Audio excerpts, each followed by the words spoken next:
মধ্যপ্রাচ্যে বড় ধ্বংস ও অস্থিরতা। ইরান, ইসরায়েল, মার্কিন যুক্তরাষ্ট্র, এই তিন শক্তির যুদ্ধ পুরো মধ্যপ্রাচ্যকে অস্থিতিশীল করে তুলেছে। ভয়ঙ্কর যুদ্ধে ক্ষতিগ্রস্ত হচ্ছে প্রাকৃতিক সম্পদ, বিশেষ করে তৈলক্ষেত্রগুলো। এই যুদ্ধের লক্ষ্যবস্তু প্রত্যেক দেশেরই একে অপরের প্রাকৃতিক সম্পদ এবং মানবিক সম্পদ ধ্বংস করছে। মার্কিন যুক্তরাষ্ট্রের সমর্থক রাষ্ট্রগুলির উপর ইরান নির্বিচারে হামলা চালাচ্ছে। অন্যদিকে মার্কিন যুক্তরাষ্ট্র এবং ইসরায়েল ইরানের তৈলক্ষেত্রগুলির উপর হামলা চালাচ্ছে।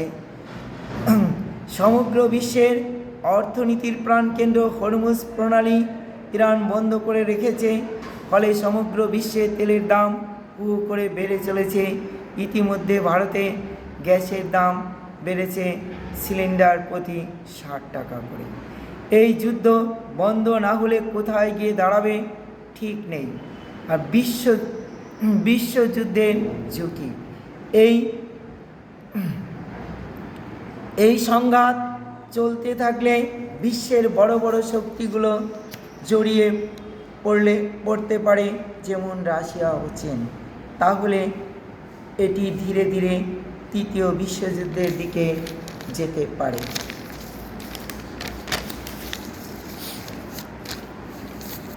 তেলের দাম ও অর্থনীতি। মধ্যপ্রাচ্য তেলের প্রধান উৎস। যুদ্ধের ফলে তেলের দাম হঠাৎ বেড়ে যাচ্ছে। বিশ্বব্যাপী মুদ্রাস্ফীতি বেড়ে যাচ্ছে। ভয়াবহ। ভারত সহ পৃথিবীর অনেক দেশের অর্থনীতি ক্ষতিগ্রস্ত হচ্ছে। পারমাণবিক যুদ্ধের আশঙ্কা। ইসরায়েল পারমাণবিক শক্তিধর রাষ্ট্র, আর ইরান পারমাণবিক ক্ষমতা অর্জনের পথে। মার্কিন যুক্তরাষ্ট্র বিশ্বের সবচেয়ে শক্তিশালী পারমাণবিক শক্তিধর রাষ্ট্র। যদি পরিস্থিতি নিয়ন্ত্রণের বাইরে চলে যায় তাহলে পারমাণবিক হামলা হতে পারে, যা সমগ্র মানব জাতির জন্য ভয়াবহ। আমরা এখনও জাপানের নাগাসাকি, হিরোশিমার ভয়ঙ্কর পরিণতির কথা ভুলতে পারিনি। সাধারণ মানুষের দুর্ভোগ। লক্ষ লক্ষ মানুষ শরণার্থী হয়ে যেতে পারে।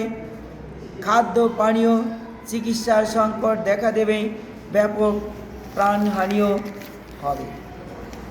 সাইবার প্রযুক্তিগত যুদ্ধ।